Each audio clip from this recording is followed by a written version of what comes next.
This is the process to replace a hammer in the PGD2875 Titan post driver.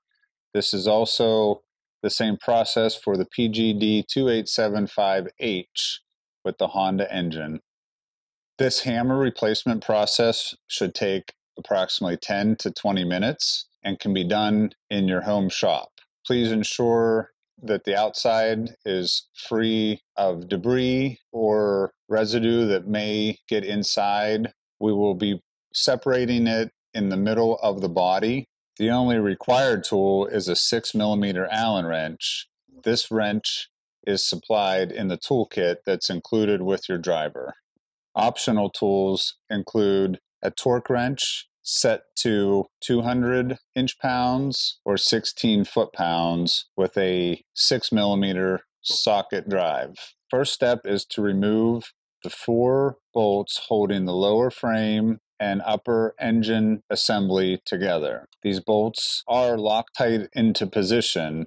If needed, extra torque can be applied by using a box end wrench on the supplied Allen wrench. Set the hardware to the side to be reused in reassembly. Loosen on opposite side.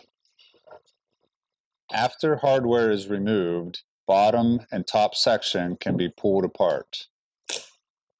There is no need to disconnect the throttle. When removing, be careful not to pull the throttle cord and take care to ensure any loose components do not fall out of upper or lower assembly at this point. Verify that the upper seal is intact. A new gasket has been provided in your kit and can be used to replace a damaged or worn one. The hammer is located in the lower body. Be sure that it does not fall to the ground. Slight tapping may be required.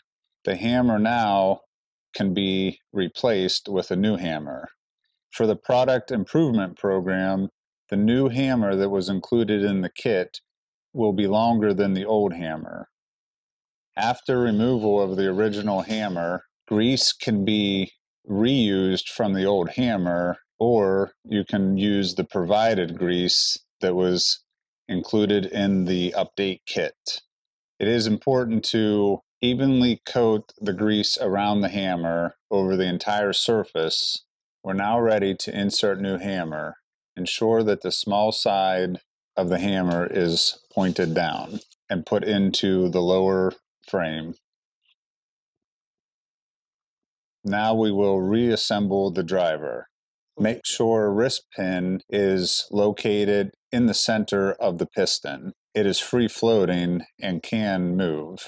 Make sure that the floating washer is seated in the proper position, centered on the driver body. We are now ready to reassemble the upper body with the lower body. Insert piston into lower body and firmly push both pieces together. At this point, hardware can be prepped. Remove any debris on the bolts. A tube of thread lock is included in your kit. Apply a dab of Loctite to the end of the threads on each piece of hardware. Install bolts by hand.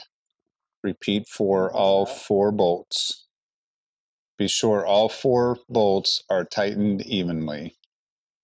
A torque wrench can be used set to 200 inch-pounds or roughly 16 foot-pounds. If you do not have a torque wrench, the torque is not critical here and can be tightened as snugly as possible. This completes the process for replacing a hammer.